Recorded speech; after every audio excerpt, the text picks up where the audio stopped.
businesses. And now that you talk about Tujiajiri as well, you have two flagship programs. I'm looking at Tujiajiri and the Scholars Program as well. Just talk to us more about this Tujiajiri program. How is it designed, to tackle youth unemployment? Certainly. So Tujiajiri was very carefully designed to look at two things. One is that skills gap, which is that, as I said, there's about 1 million people who are leaving the workforce, 800,000 of them will not get employed. If you also speak to employers, they'll tell you the people who we are getting do not necessarily have the right skill set to be able to be employed. So we knew we had to intervene with some sort of workforce readiness program. And what we do in this space is that every year, on or around November, December, we start rolling out scholarships for vocational training that students can actually get in. They want to do some sort of trade, they want to do some sort of workforce readiness, and we provide them largely in conjunction with counties so that students are able to get the relevant training that they need. Beyond that, we also know that MSMEs are one of the largest employers in the country. So we also knew as Tujiajiri we had to work on two fronts. One, the workforce readiness, and then the second is to really build up youth-owned businesses, women-owned businesses.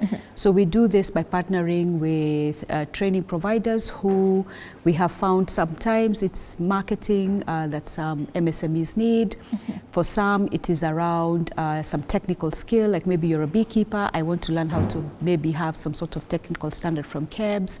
So we knew we really also needed to support these MSMEs with business readiness, investor readiness, so that they're able to really grow and scale their businesses and not go into that trap where many MSMEs that are started after 2 years, they tend to really fall off and disappear.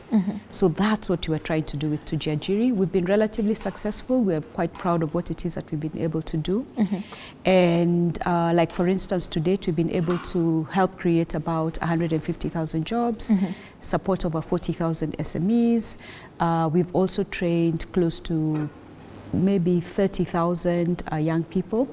So this really speaks towards not just the success of Tujiajiri, but also the scale of the need. So it's something we're very clear that we have to continue working on if we are really going to tackle this issue of youth employment. As Tujiajiri, are you where you want to be? Are you successful in the implementation of this program? Or is there more that you feel like you need to do in order to just, give more youth opportunities with this? So we are happy with the implementation. But it's one of those things where you look and what's the phrase? The job is so much, The harvest is a lot. The laborers are few. So we are very clear that if you want to tackle youth employment or youth unemployment at the scale it needs to be tackled at, you have to move to a space where you're now creating 1 million jobs a year. Right? So that's the scale of the problem. And I'd like to think as Tujiajiri, we're trying to chip away at it. So it's something that we are really appreciative of the partners that we have. For instance, the county governments. We also have partnerships with others like the MasterCard Foundation. KCB Bank in Kenya has been one of our biggest supporters in this agenda. And we know with the right partners, then and only then can we get to the scale that this problem deserves. And this is why I asked you to start with the introduction, because now you bring in KCB Bank, and a lot of people may wonder, is this program under the KCB Bank itself?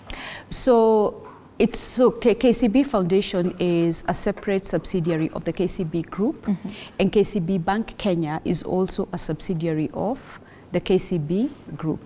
So what we do is that we work very, very, very closely with KCB Bank because we are lucky in that the work that we're doing with young people, some of the biggest needs that if you ask any entrepreneur out there, what do I need? A lot of the time is, I need finance to grow my business. You speak to young women, they'll tell you, I need money to grow my business.